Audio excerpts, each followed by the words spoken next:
কেমন ছিল আসলে প্রেডিকশনের এই সপ্তাহ, আমাদের কেমন কাটলো, আপনাদের কেমন কাটলো সেটা যদি একটু দেখে নেই।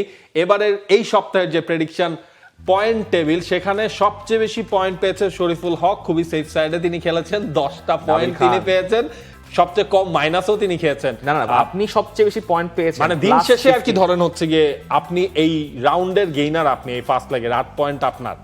কিন্তু আপনি এই যে পিএসজি লিভারপুলের ম্যাচে অতিরিক্ত সেফ খেলে আপনি 2-0 প্রেডিকশন দিয়ে আপনি 10 পয়েন্ট খেললাম, আপনি 2-0 আমি দিয়েছি। খেলছেন। শুনেন, আপনারা রিয়াল মাদ্রিদকে জিতাইছেন, আপনারা বার্সেলোনাকে জিতাইছেন, আমি রিয়াল মাদ্রিদ বায়ার্ন মিউনিখ বলছি ড্র হবে, আমি বলছি আতলেতিকো বার্সেলোনা ড্র হবে। অ্যাটলিস্ট আমি কাছাকাছি ছিলাম। আপনারা দুই দলকে, হোম টিমকে জিতায় খুব খুব উপকার করে ফেলছেন। এই যে উপকারের নমুনা, আপনি এখনো টপে আছেন বিকজ আপনার 10 পয়েন্টের একটা এক্সট্রা অ্যাডভান্টেজ এবং গত লেগের 5 পয়েন্টের বোনাস, সে কারণে এখনো লিডার বোর্ডে টপে আমাদের বড় ভাই নাবিল খান, তার +70, ওইদিকে -27 খেয়েছেন।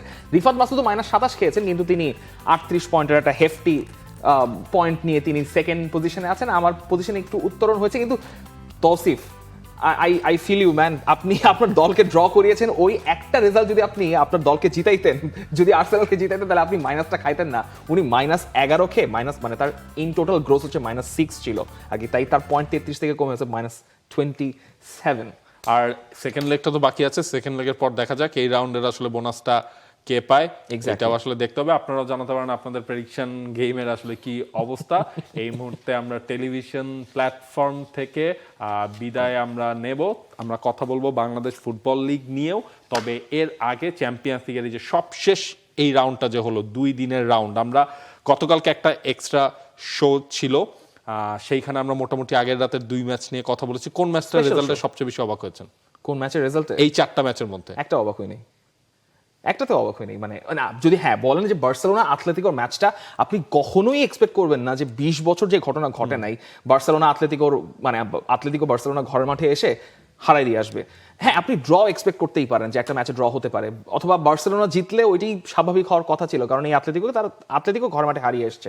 আতলেতিকো একটার পর একটা এবার ঘরের মাঠের বাইরে ম্যাচ হেরেছে, তারা এসপানিওলের সঙ্গে হেরেছে, হেতাফের সঙ্গে হেরেছে, ইউ নেম ইট, টটেনহামের কাছে গিয়েও তাদের ঘরের মাঠের বাইরে গিয়ে হেরে আসতে হয়েছে।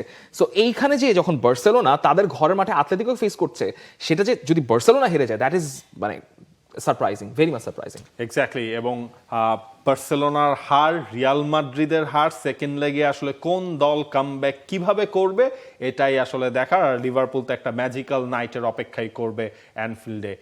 For more updates, subscribe to our YouTube channel and click on the bell icon. Follow us on Facebook and Instagram. Download T-Sports app to enjoy exciting games and highlights. Visit tsports.com.